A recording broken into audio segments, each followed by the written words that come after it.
Wait a minute. If I crumble, if you my children crumble, my grandchildren crumble. I cannot, for the sake of my integrity, stand up here and let everybody that's counting on me crumble so I can make a statement. There are ways to win the war in a different way. So hello everyone and welcome once again to my channel. My name is JULIETTSSTYLEGLAM. If this is your first time on my channel, you're awesomely welcome. And if you're already subscribed to my channel, hey, what's up? Bienvenue aussi.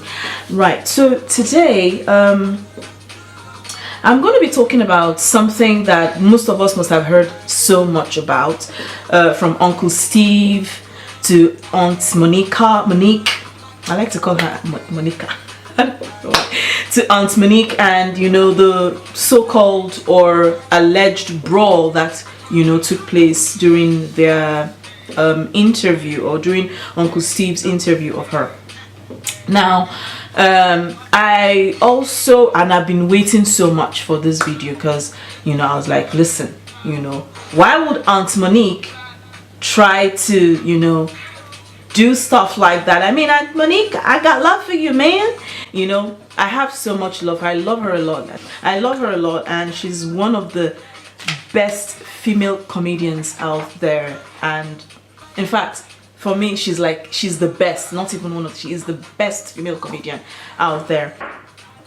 Okay, now, and you know, I love her way of speaking. You know, she actually does have a conversation when she's talking. When you ask her anything, she gives you a conversation. She's not just trying to go wham bam, you know, throwing stuff. No, she does that. So if many of you are aware or know, you know, or have heard what went down, well, this video is to give my 2 cents about, you know, that conversation. So if you really want to hear what I gotta say, stick around, and of course not fail to like, share and subscribe to this video, and leave your comments in the comment section below.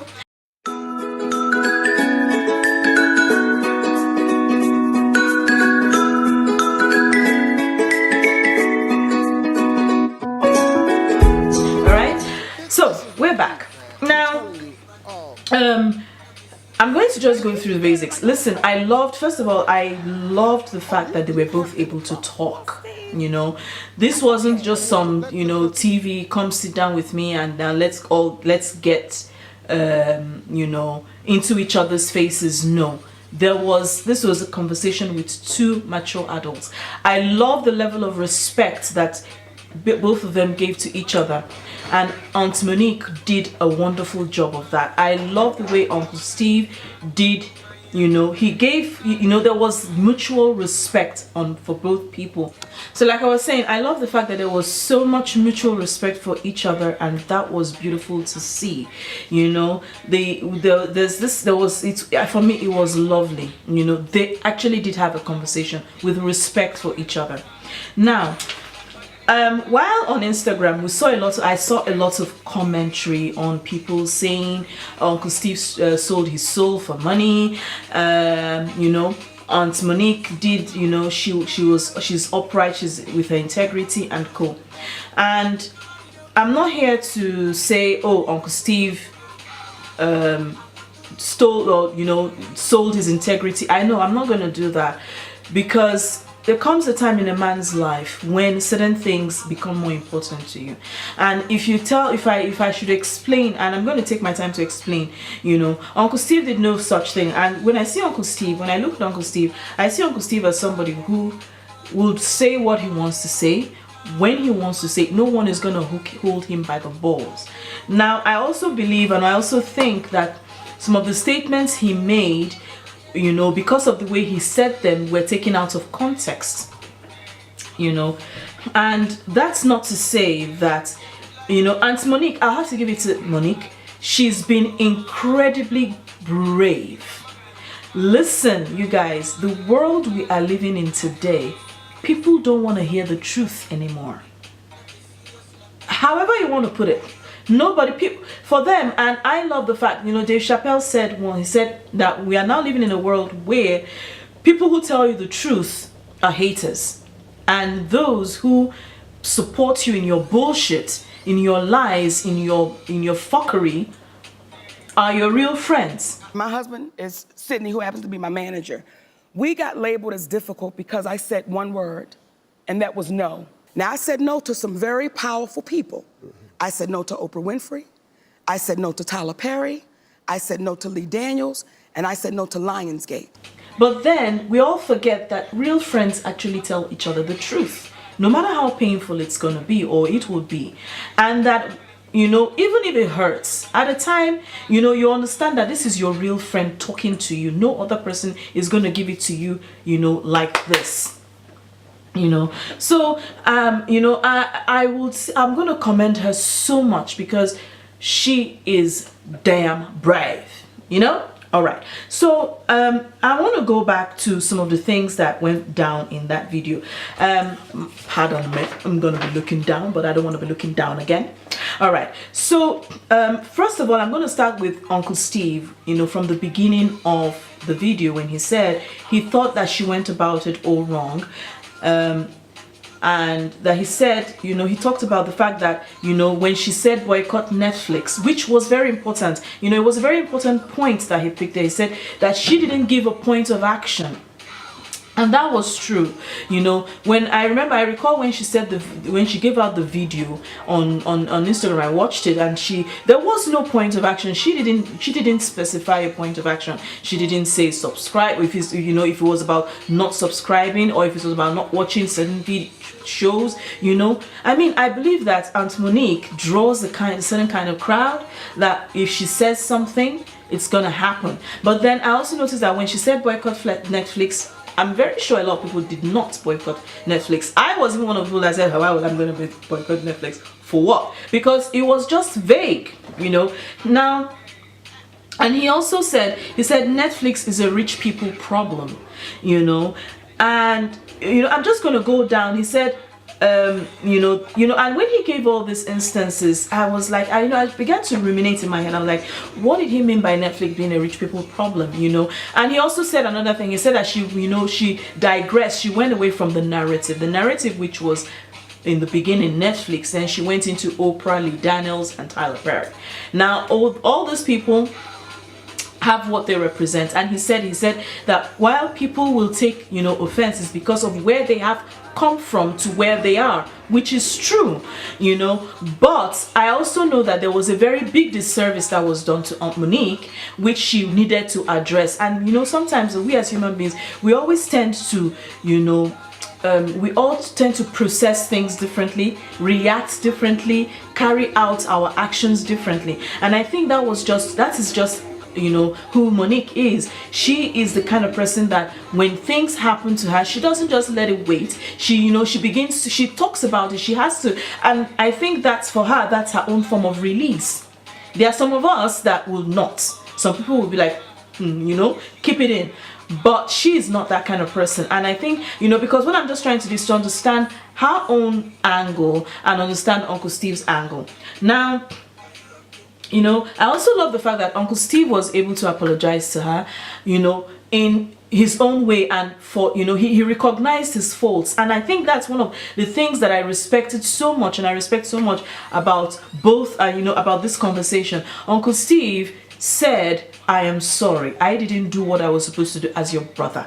And you know, there was this constant, you know, back and forth about being my brother, but my sister. The words of endearment, it was so beautiful to watch. So why I'm saying this is because let's not all go in and out on Uncle Steve and both of them saying this person did that, that person did that. You know, sometimes we always have to think about one thing. And what I always say to people in situations like this, and I always use, because I'm a Christian, I always use words from the Bible. When Jesus Christ, when the woman, the prostitute who was to be stoned to death, he said something. He said, he who has never sinned, if any of you here, excuse me, has never sinned or has not sinned, please be the first to cast the first stone. So sometimes when we're doing things, we always have to remember that in one way, somewhere in our lives, we have erred. It may not be in a way that we're thinking is direct, because dynamics that govern us don't seem to be the same, but most times we're all doing the same thing. Now, you know, and I loved when she said, listen, Steve, before the money game, there was the integrity game. When you tell the truth, you have to deal with the repercussions of the truth. We black out here. We can't come out here and do it any kind of way we want to. Listen to me. Your husband can't be the Sydney that he really is out here. Let me tell you something. That flexing, we got to flex a different way. We out here in a game. This the money game. This ain't the black man's game. This ain't the white man's game. This the money game. But we in the money game. And you cannot sacrifice yourself. The best thing you can do for poor people is not be one of them. You cannot help them. We're in the money game, but what's the game is before the money game. Like this. Before the money game, it's called the integrity game. And we've lost the integrity worrying about the money. And that, for me, it's a whole point. She talked so much about integrity, and like I said, she is so super brave. For her to be able to talk about, to be able to stand in a world today where the truth is being thrown under the carpet. You guys, I cannot even begin to, you know, go there. But this is the world we are living in. Now, there was also something Uncle Steve said. He said, she talked about, you know, he said that, I think, I'm going to put in the video there so that I don't, you know, make a lot of mistakes. And what I understood was when she refused that Netflix deal, listen, and this is what's wrong with the world today. She knew her worth. She knows her worth. She knows her value. Inequality is devastating and it's extreme. And when people said, Monique, do you think calling a boycott was extreme? You damn right. But isn't inequality extreme? And for her, that Netflix deal was bullshit. Total crap. So, you know, and I agree so much with her on that, you know. And I put it in my own situation. I said contentment and devaluation of your worth. And she wasn't going to stand for that. You know, and and she also talked about that's inequality, you know. And let's be real here. We know that our black brothers and sisters all over the world, this is what we are suffering from, even from our own people. Inequality. Excuse me, I gotta drink water. You know, inequality in certain things, in certain circles, you know, or in certain professions. Even here, where I live in France, I will not. It's everywhere. We see it all the time. You know, so I respect her for that, and she said, "No, I'm not going to stand for that." And y'all know I did nothing wrong. Y'all know my husband did nothing wrong. But none of y'all in real time, was strong enough to go publicly and say, we can't throw our sister under the bus. Because Mo. But if all of y'all said, this is the only issue I have with it, baby, when all of y'all said privately, to include Oprah, all of y'all said privately, I've done nothing wrong. You know, he said, and he also made a statement, he said he didn't call her before the public denial. Now, you know, it could be very hurtful, really, you guys. All, you know, jokes aside, Aunt Monique and Uncle Steve, you know, I mean, this is what many of us go through. When friends of yours who speak to you, behind closed doors and say, girl, you are correct. I support you. I agree with everything you said. And then, in public, they deny you. I mean, think about how Jesus felt when Simon Peter denied him 3 times.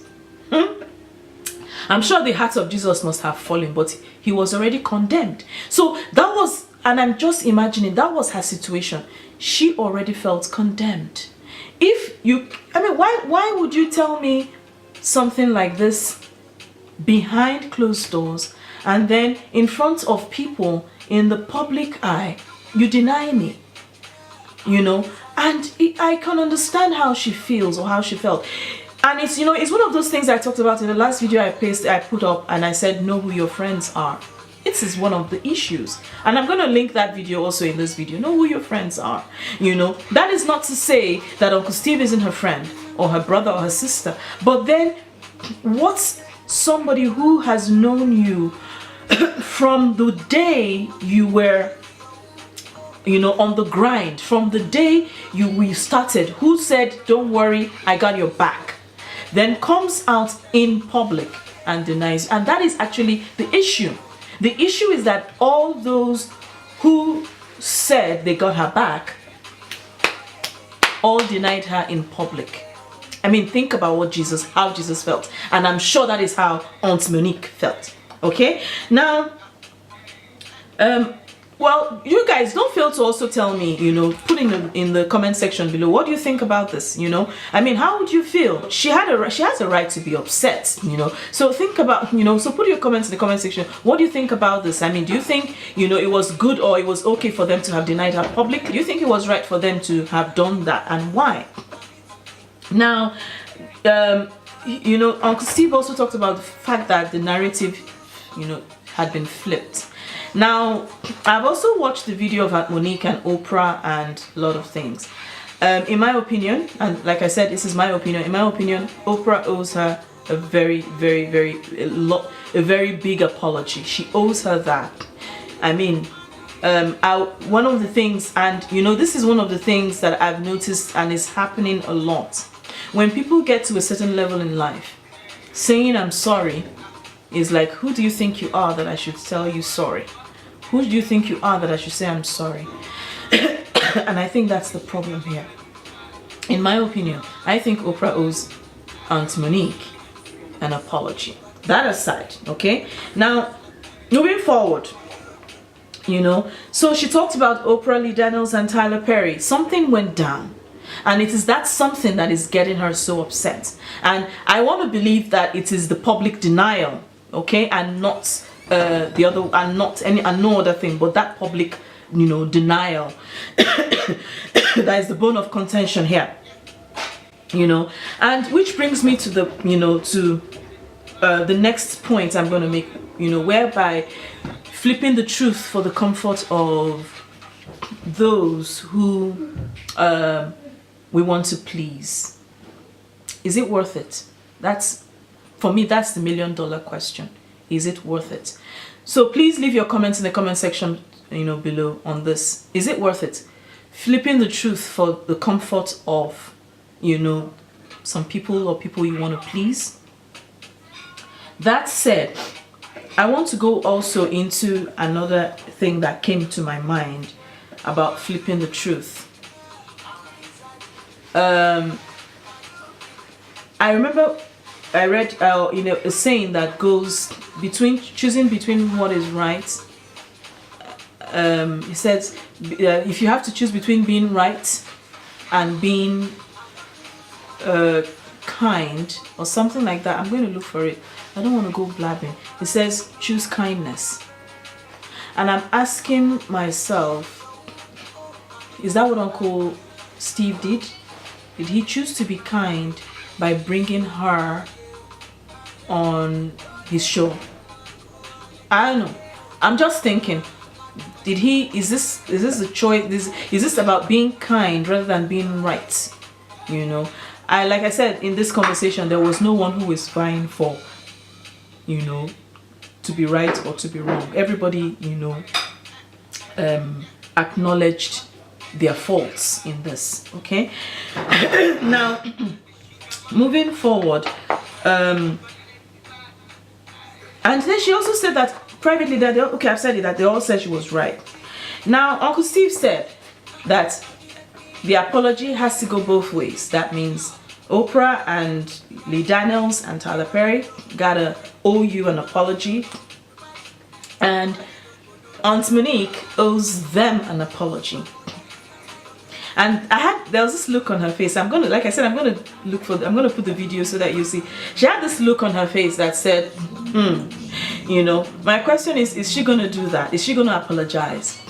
And there is something I also learned about apology from Gopal Das, if I'm not wrong, the monk, the Indian monk. And you know, he talks about apology. Apologize even when you're right. Apologize, he said, then your husband. Apologize even when you are wrong, you know, that kind of a thing. And here he's talking about an apology that goes both ways. And the look on Aunt Monique's face, in my opinion, was like, until hell freezes over, you know. But like she said, she seems like someone who is very, very intelligent. She seems like someone who is ready to talk. She seems like someone who's you know, very, very, you know, sound. She seems like someone who's, who's balanced. So, you know, who knows? I believe, or I think that, you know, what do you think, you guys? You think she's gonna render that apology or not? You know, but like I said, her expression there said something to me that says, until hell freezes over, you know. But, you know, let's wait and see. But in all of this, I really do wish, and I do want both of them. I really want Aunt Monique, Tyler Perry, Lee Daniels, I really want them to, you know, get together, and I really want them to squash this. And I really want Monique to actually be in that level, that space, that place that she is meant to be. Now, something that was very jarring, which I noticed a lot of people spoke about on social media, on Instagram to be precise, they just kept on calling out, Uncle Steve sold his soul for money. He sold his integrity for money. He stole his integrity for money. Now, while we are all busy, you know, saying it sounded like that, but I want to open this conversation about Uncle Steve and his integrity. Now, in my opinion, I don't think Uncle Steve sold his integrity for money. He said, I cannot do this when I have my family, my kids, my this, my that, and then because of that, sacrifice it for the truth. Now, you have to understand one thing. When you're a father or a mom and you love your kids and you know you want to do right by them and you know you want to give them the best. Listen, knowing where you've come from, how far it took you to get to where you are, he didn't sell his integrity. I think for me, his family, his children, his wife come first. Let me be the sacrificial lamb. Let me sacrifice, this is in my head. I'm going to sacrifice all of this for their sake. Because I don't want them to miss out. Because I don't want them to lose out. I'd fight this thing some other way, in another form, in another fashion, but not this way. So I think that was what he was trying to say. Is his integrity at stake? I don't think so. Maybe he didn't put the words correctly or in the way we could have understood. But I don't think Uncle Steve, you know, would sell or would, you know, because he said rightfully, said there are other ways you can fight a war without, you know, doing stuff like this. And I think that was just the point he was trying to buttress here.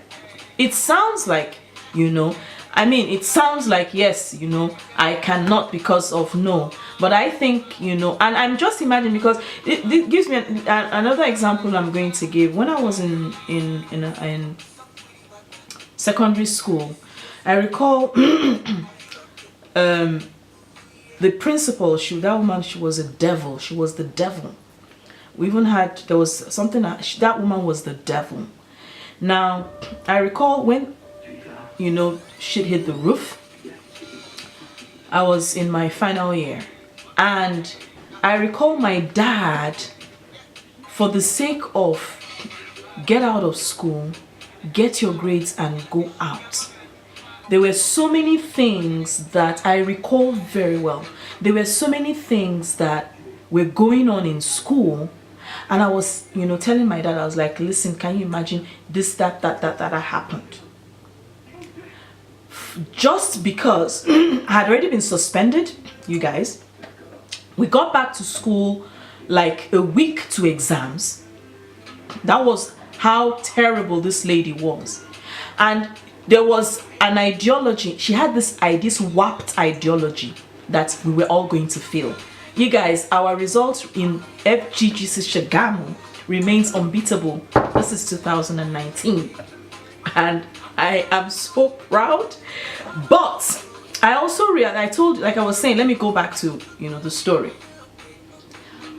All the time, the lady or this woman, this witch, was doing all the things she was doing, and I was, you know, telling my dad was always like, calm down, just do your exams and leave. But guess what my dad always did? Almost every 2 weeks, he was always in the school premises. He would leave his office and get into the school. He had one reason or the other to be in my school. My sister was there at the time. We're both together. When I grew up, and you know, growing up, I began to realize that that was a tactic he was playing. He was using his presence as a dominant factor to protect the children, not just his kids, but the kids, our set, because we were the target of this lady's witchery. Let me use that word. We were her targets, the final year students. So I realized later that his presence in the school premises all the time, every 2 weeks, he would take his car and he would drive from Lagos. He would leave his office, he would drive from Lagos to Ogun State, enter the school premises. We would see him, we'll be with our friends, we would all be there, and everybody would be talking. I wasn't the only person. There was another, you know, the PTA chairman, I think he was also doing the same thing. Like I said, growing up and maturing, I realized that that was a tactic he was playing. Protection, and that was his method of, you know, being a dominant factor without being, you know, overly present. Because remember, normally by standards of the federal government, the colleges at the time, parents are only allowed, or wards or guardians are only allowed in the school only once a month during visiting days, except on special occasions. But understanding that we had been through something, you know, my dad was able to get himself into the school premises almost bi-weekly. And in that way, we're able to finish, get out of school, graduate. Even my sister graduated sans souci. So, if you ask me, in my opinion, Uncle Steve is the lion, but he's not. He's the lion, but he's not roaring. He's not roaring where we can hear him, but he's roaring where we can't see him, but he's there, he's present. So in my opinion, Uncle Steve did not sell out. No. He's keeping a legacy somewhere. And he wants that legacy to be, you know, preserved. Because he has fought hard for where he is today. And he doesn't want it to go crumbling. He is a force to reckon with. I mean, I believe Uncle Steve could actually do what Aunt Monique is doing and still get away with it. But I think this is also a lesson in tactics. You know, you can always win the war, but it may not be now, but you could always, victory could always come later. So like I said, you guys, you know, this is my 2 cents, my opinion on it, you know, on the issue, on what went down in, you know, between Uncle Steve and Aunt Monique. All right, so you guys do not feel to, you know, like I said, these are all my opinions. Feel free to comment, like, share this video, and of course give me your 2 cents. Let me know what you think. Let me know, you know, to the questions. I mean, is it fair that Aunt Monique is being blackballed? I mean, I don't think it is. I mean, being blackballing someone, she didn't kill anyone, she's not a bad person. So if it's just because of the fact that she has to say her truth and she's being crucified for it, I mean, you guys. And hey, shout out on Monique to your Las Vegas residency. Yay! I heard about that. I'm so happy for you on that. Congratulations. And on that note, you guys, I'm gonna be leaving you. Peace out. All right, bye. So yeah, on that note, you guys, see you in my next video. Bye.